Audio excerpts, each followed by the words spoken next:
Chapter 1143, Reasonable Development.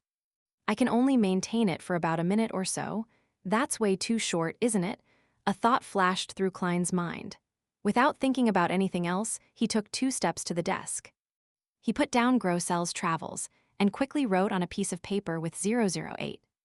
George III plans to use this speech to bait out all his enemies who want to sabotage his ritual. However, if everything goes smoothly and nothing happens, he'll take the opportunity to consume the potion and reveal his trump card to aim for divinity. After all, there are too many unknowns in the future, making it unsafe. Furthermore, he has made appropriate preparations for the ritual. They're already prepared to an adequate level. This is a very reasonable development. After Klein wrote the last sentence, and before he could check if there was anything wrong with the written content, the dim quill in his hand disappeared without a trace, as though it had never existed. And those few words seemed to drain all of his energy, making him feel dizzy. He took a few steps back and collapsed into his chair. It doesn't make sense. It wasn't exhausting for NC Zangwill back then. It should be because I forcefully summoned it, and I didn't dare let 008 weave a story on its own. When I wrote on the piece of paper, I had to rely on my own spirituality to support it. As for NC Zangwill, he could get 008's cooperation, so it wasn't that draining. Klein closed his eyes and used cogitation for a while before feeling better. Under normal circumstances, having had no physical contact with 008 and merely meeting it once had made it impossible for him to summon this Grade 0 sealed artifact. However, on the one hand, he had the Snake of Fate to personally augment his luck, and on the other hand, he had Grossel's travels. This was the item left behind by the Dragon of Imagination Ankwelt. Inside it was the City of Miracles, Liveside. It had a connection to a certain degree to an existence like 008.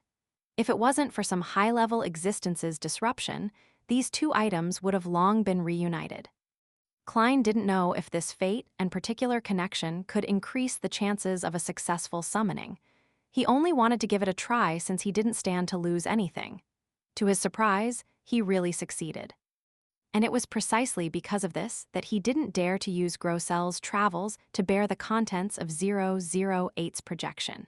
He didn't even dare to let them come close, afraid that something irreversible would happen. This was Backland, which had an extremely dense population. Yes, logically speaking, there shouldn't be any accidents. After all, 008 is a historical void projection. It's fake.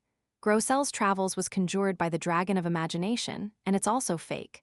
A fake combination can't be real in any way. They lack the foundation of a beyonder characteristic. I can go back to the uninhabited reef island to test it. Klein rubbed his temples and returned to the desk. There, he began reading what he had just written. He didn't directly write that George III would be unsuccessful in his advancement and die on the spot. He believed that if he interfered with a Sequence 1 angel, the projection of 008 wouldn't be able to be so direct. He had to be more tactful. Furthermore, there was also the psychology alchemists and Ammon's brother. Overly obvious effects would definitely be detected and easily made use of. All he could do was beat about the bush to mitigate the unknown. I hope it works. After staring at it for a while, he folded the piece of paper and stuffed it into his pocket. Then, he sacrificed Grossel's travels back above the gray fog. After doing all of this, Klein began to consider another problem. It was when he would head out to buy some ice cream for Will Ossipton. Backland has Zeratul, and it's very possible that Ammon is there. If I head out too frequently, we might run into each other. It's a little dangerous. Why don't I summon some ice cream for Will from the historical void? It's very real when eating it, and it'll disappear in 15 minutes. There's no need to worry about gaining weight at all. It's just splendid. Klein couldn't help but mumble inwardly. In the end, he decided to change his clothes and leave the house because he had to keep his promise. Saturday morning, the sky was gray and misty. It made one feel inexplicably stifled. This was a common scene in Backland's deep winter. Although the smog wasn't as thick and pungent like last year, the geographical environment and climate characteristics had determined that such situations would definitely exist for a long period of time. Furthermore, victory over environmental pollution was never something that could be declared in a year or two. After putting on a black coat that covered her knees, and a black veil hat, Melissa quickly walked to the door. Benson held his hat and shook his head. A young girl who isn't even 20 years old should be dressed like a teenager. You look overly mature and old-fashioned in that, understand? Old-fashioned. Melissa glanced at her brother and simply replied, "The price of a pound of bread has risen by a quarter pence." "This price," Benson tusked. He then took out a silver pocket watch covered in vine leaf patterns and snapped it open. "Let's go. There's still a long way to go to the municipal square." Melissa tersely responded and went out into the streets with her brother. "Good morning, Mrs. Daniel." After taking a few steps forward, Benson saw a neighbor leaving. He greeted her with a smile. He was good at chatting and had long established a good relationship with his neighbors. The lady named Mrs. Daniel wore a pure black dress. She was in her 40s and had a thin face. Her face was covered in a thin black veil that hung down from her hat. When she heard the greeting, she nodded and replied simply, "Good morning, the two of you." She didn't make any small talk, and she coldly walked away. As he watched her back, Benson deliberately slowed down his pace. When they finally opened up a distance, he turned to ask his sister, "What happened to Mrs. Daniel?" "I've been too busy recently, so I haven't visited the neighbors in a long time." Melissa pursed her lips and said, "Mrs. Daniel's eldest son was confirmed to have died on the front line at the Amantha mountain range. News from yesterday."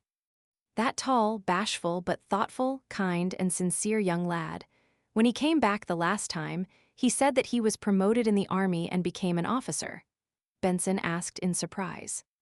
Melissa nodded. "I couldn't imagine that Larry would die just like that." Just like how she couldn't imagine the tragic deaths of her classmates at school. In just a few seconds, some people could no longer speak, communicate, or study. Benson was silent for a moment before sighing. "I've been busy lately. Actually, I've been dealing with bereavement payments, but perhaps the list I received didn't include Larry, so I'm not sure. There's a lot of information on that list. Some are cheerful, others are humorous, others are the only child within a family. Some are determined, while others are the leaders of the soldiers around them. Some just got married and don't have children. Some are preparing presents for their youngest daughter, while others had love letters with them. They planned on sending it at the post office after the battle, but they're all dead." Melissa and Benson fell silent at the same time, and neither of them spoke for a long time. When they were almost at the intersection, Melissa looked at the road ahead and said in a low voice, "What do you think His Majesty will be talking about in his speech today?" "Perhaps it's a form of musters, or perhaps it's to convey the faith that we will prevail," Benson said in passing. Melissa turned to look at her brother. "This isn't like you, Benson. Shouldn't you be making some snarky remarks? It should wait till the speech is heard and the specific content is understood. The most basic principle of being a person is to not make comment on things that one doesn't know enough of. Otherwise, they would be worse than a curly-haired baboon," Benson said with a smile. At this moment, he saw another neighbor. The other party's hair was white, and his face was half covered with a scarf. He was wearing a thick jacket and was holding a cloth bag in his hand as he hurried past the siblings. "Mr. Thomas's dressing is so strange. Does he still need to do something else?" Benson looked at the back of the man and asked in puzzlement. Melissa replied in a low voice, "Mrs. Thomas is sick, and that spent quite a bit of their family's savings. Recently, with food prices sharply increasing while Mr. Thomas's income remains the same, he has to queue up at the soup kitchen every few days to get some bread. He's a decent gentleman, so he probably doesn't want others to recognize him. Also, the food at the soup kitchen is always limited. If one's late, there might not be any left. They'll have to go to the cathedral, the workhouse, and other places. The handouts just happened to start after His Majesty's speech, so Mr. Thomas probably wants to go there directly." Benson nodded slowly and asked in concern, "What's wrong with Mrs. Thomas? I know a few good doctors."